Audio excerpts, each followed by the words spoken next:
千尊塔雷音宗真是好排场，历代如来金身和法宝都拿出来招待客人。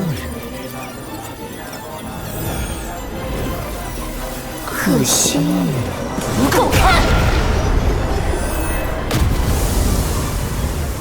就凭这些想要留住我，真是太小看我天圣教了。夫人，带你走。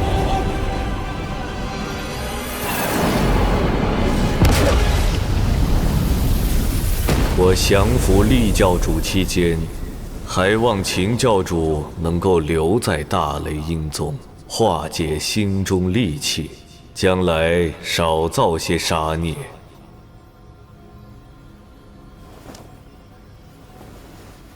秦牧在百龙图前遇到旧时明心和尚，明心得知他是天魔教主，吓一跳，劝他赶快下山亡命。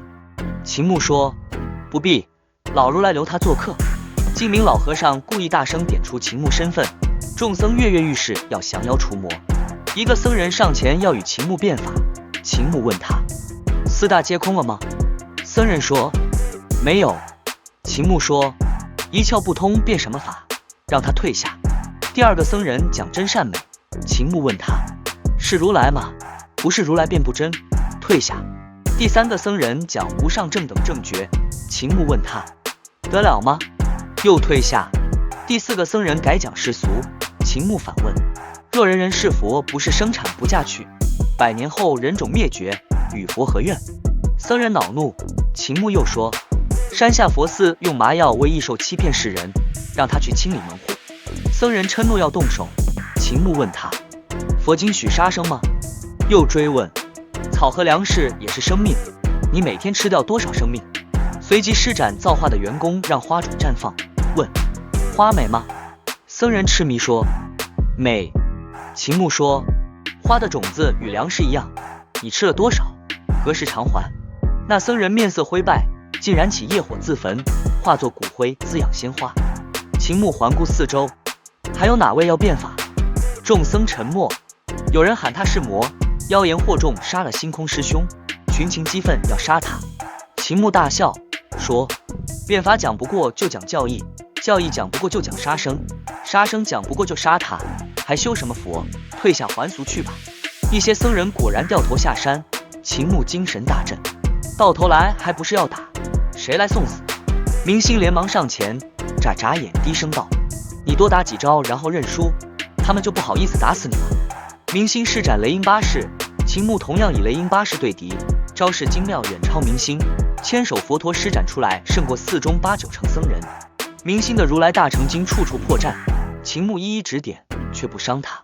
明星拜谢，懊恼说：“你赢了我，他们更要打死你。”一位中年僧人弹行上场，要用秦牧身边龙柱上的龙形送他往生。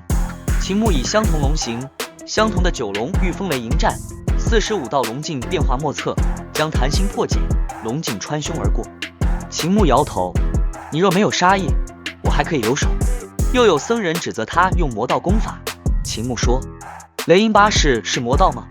他以少宝剑施展落日剑法杀敌，说：“这是于渊国剑法。”又开启承天之门，收走偷袭者魂魄，说：“这是幽都功法。”最后用魔道功法摩耶萨轰碎一人魂魄，这才是魔道功法。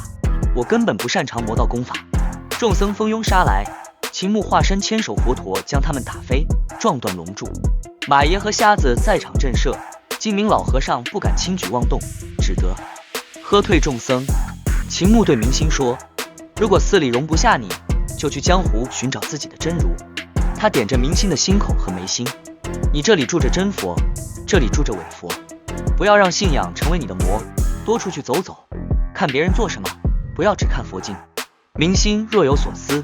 秦牧随马爷瞎子离开天龙院，净明等人说他魔性太重，秦牧拔剑问他们是否还手，众僧摇头。明星和尚心神不宁，在天龙院被师兄弟排挤，决定下山。净明让他带上佛经，明星只带了一本般若波罗蜜多心经，磕头告别。下山后，他见到严康血灾，鸡鸣遍地，竟要吃他。他饿了2、3天，被鸡鸣追杀10几次，有人要与他一子而食，他仓皇逃去。他跪地悲怆大叫：“如来，你在大雷音寺看不到这人世间吗？”他闯入一座寺庙，竟见僧人挂着人肉在吃，他推倒佛像，被僧人殴打。官兵赶来杀了吃人僧，救下他，邀他去护庙。明星说：“我的经书烧了。”将军说：“天下太平后送你1箩筐。”明星幡然醒悟，秦教主没错，写佛经的不是如来，从今往后，我就是我的如来，我来写我的佛经。大雷音寺中，马爷带秦牧参观20柱天塔，这座巨塔气势恢宏，每一层都是一重天境。踏入第1层阎摩罗王院，老僧正宣讲地狱之苦，秦牧静心聆听，忽然身上浮现幽蓝宝光，身后隐约现出阎摩罗王虚影，他竟然当场参悟了第1重天。佛心佛子恰好跟来，心头一跳，这是佛光，魔头怎能练出佛光？第2层缩结龙王院，秦牧听经片刻，身上又多一道佛光。第3层月宫天子院，他脑后浮现月华般的圆光。第4层日宫天子院，大日烈焰般的佛光冲天而起。佛心佛子额头冒汗，当年他也是连破4重天，被尊为佛子。第5层魔力之天院，秦牧又参悟了。佛心脑中轰鸣，5重天，这是如来的资质。第6层鬼子母天院，秦牧终于停下脚步，皱眉苦思，未能突破。他问严康国师，当年练出几重？佛心声音发涩，7重。秦牧摇头赞叹，不愧是500年一遇的奇才。佛心眼中闪过一丝不甘，请求参阅大玉天魔经。秦牧慨然取出线团一拉，无数经文飞舞。佛心只看了开篇便脸色大变，连称邪法，仓皇退开。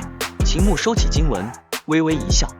3人正要回房，瞎子突然顿住竹杖，低声道：“严康太子来了，求见老如来。”马爷脸色骤变，如来离开千佛塔，那些僧人镇不住力天行，快走！3人飞身冲出，秦牧翻身上龙麒麟，喝道：“金鼎，给你2豆灵丹。”龙麒麟足底火云狂涌，疯狂冲刺。待秦牧冲上金鼎，只见千佛塔下一片狼藉，僧人们七零八落摔在地上。四婆婆的身影已化作一道流光，消失在天际。马爷和瞎子破空追去，只留下2道残影。秦牧呆呆坐在龙麒麟背上，环顾四周，金鼎空空荡荡，饭中还在悠悠冥想，却再无一个站着的僧人。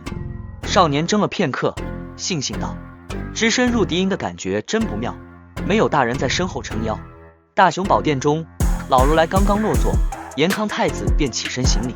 太子开门见山：“穷夫子等人奈何不了我父皇，恳请我佛出手。”老如来正要答话，突然有僧人踉跄奔入，颤声报：“世尊，厉天行跑了。”老如来怔了怔，长叹一声：“我小觑了他，我本以为他堂堂魔教主不屑学魅惑之术，没想到他还藏了一手。”太子趁机道：“听说天魔教主秦牧也在山上，此寮作恶多端，万不可放他下山，不如就在此除害。”老如来摇头，目光平静：“他上山有求于我，我不曾办到，便许他下山。